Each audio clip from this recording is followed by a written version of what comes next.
আমরা আছি বর্তমানে খেজুরতলা থেকে একটু দক্ষিণ দিকে তাহের ব্রাদার্সের একটা ইয়ার্ড দেখা যাচ্ছে। ইয়ার্ডের ওইখানে আমার পিছনে দেখতে পাচ্ছেন এই আমাদের এই খেজুরতলা তৎসংলগ্ন এলাকা পশ্চিম হুসানাবাদ পাড়ার যতটুকু পানি আছে সবগুলো এই খাল দিয়েই মূলত বঙ্গোসাগর গিয়ে পড়ে।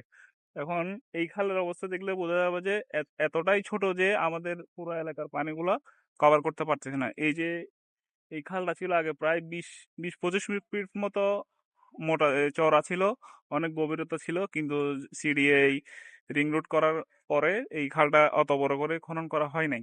দেখতে পাচ্ছেন এত ছোট ড্রেনের মধ্যে দিয়ে আমাদের যথেষ্ট পরিমাণ পানি যাওয়া আসা করতে পারতেছে না। আমাদের পাশে রয়েছে বঙ্গোপসাগর। বঙ্গোপসাগরের পরে রয়েছে রিং রোড। রিং রোডের পরে একসময় এই খালটা ছিল অনেক বড়, এবং আমাদের লোকাল এলাকায় পশ্চিম মশলা মতপাড়া, স্টিমার বাজার, খেজুরতলা, তারপর টিএসপি কলোনি সম্পূর্ণ পানি আসতো এই খাল দিয়ে। বর্তমানে খালের অবস্থা একেবারেই মৃদু। দেখেন আপনারা, এই খালে বিভিন্ন প্রভাবশালী লোকেরা দখল করে বসে আছে, যার কারণে আমাদের অত্র এলাকায় পানিগুলো যাওয়ার কোনো কি নেই, ব্যবস্থা নেই। এখানে রয়েছে কিছু ডিপুরা, তারা কি করছে, রিং রোড থেকে সম্পূর্ণ আপনারা দেখাতে পারেন সম্পূর্ণ কি করছে, বরাট করছে। বরাট করার কারণে নিচে দিছে দু একটা হয়তো ছোট ছোট পাইপ, 10 ইঞ্চি 12 ইঞ্চি এরকম পাইপ দিছে, যার কারণে পানি এ পাশ থেকে এ পাশে আসার কোনো কুদরত নেই। সেজন্য এই আমাদের এই যে বর্ষার মৌসুমে যে ক্ষতিগ্রস্ত হয়েছে, একমাত্র ক্ষতিগ্রস্ত কারণ হচ্ছে এই খালটা না থাকার কারণে। যদি এই খালটা থাকতো, বিভিন্ন ডিপুরা যারা ডিপু করতেছে তারা যদি নিচে কালভার্ট দিত, তাহলে আমাদের এই এলাকায় এই সমস্যা হতো না। সেজন্য আমরা সিরিয়ার প্রতি দৃষ্টি আকর্ষণ করতেছি যে অতি দ্রুত এই অত্র এলাকাকে, পশ্চিম মুর্শিদাবাদ পাড়া পতেঙ্গা এলাকাবাসীকে বাঁচানোর জন্য এলাকাকে খনন করা খুবই প্রয়োজন। এই খালটা শুধু এখান থেকে না, সিবেস থেকে নিয়ে একেবারে আনন্দবাজার নিয়ে একেবারে ওদিকে যতটুকু যাওয়া যায় ওদিকে খালটা আগে ছিল। বর্তমানে খালটা নেই বলতে চলে, একেবারে মৃত অবস্থা। আমাদের এই এলাকায় এই বিগত যে 2-3 দিনে পানিতে আমাদের এলাকা তলিয়ে গিয়েছে। সেই এলাকায় আমরা তলিয়ে যাওয়ার কারণ হিসেবে দেখতে পাচ্ছি যে কি, আমাদের যে আগের যে খালটা ছিল সেই খালটা অপরিকল্পিতভাবে কিছু রাস্তা নির্মাণ হয়েছে, এবং ওই রাস্তার নিচে দিয়ে কি হয়েছে, ছোট ছোট কিছু পাইপ দিয়েছে, যে পাইপ দিয়ে পর্যাপ্ত পানি যাচ্ছে না।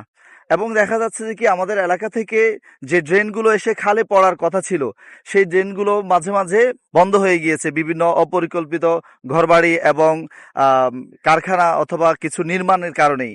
সেজন্য আমি অনুরোধ করব সিডিএর উদ্দেশ্যে, বলবো যে আমাদের খালটা যেন পর্যাপ্তভাবে খনন করা হয়, এবং এই যে অপরিকল্পিতভাবে যে রাস্তাগুলো নির্মাণ হয়েছে এই রাস্তার নিচে যেন বিশাল বড় করে কালভার্ট নির্মাণ করে দেওয়া হয়, যেন আমাদের এই এলাকার পানিগুলো বৃষ্টি অথবা জলাবদ্ধতা না হয়, বৃষ্টির কারণে যে পানি জমা হচ্ছে সেই পানিগুলো যেন খুব দ্রুত বঙ্গোপসাগরে গিয়ে পড়তে পারে। খেজুরতলার দিক দিয়ে এটা অতি দুঃখজনক।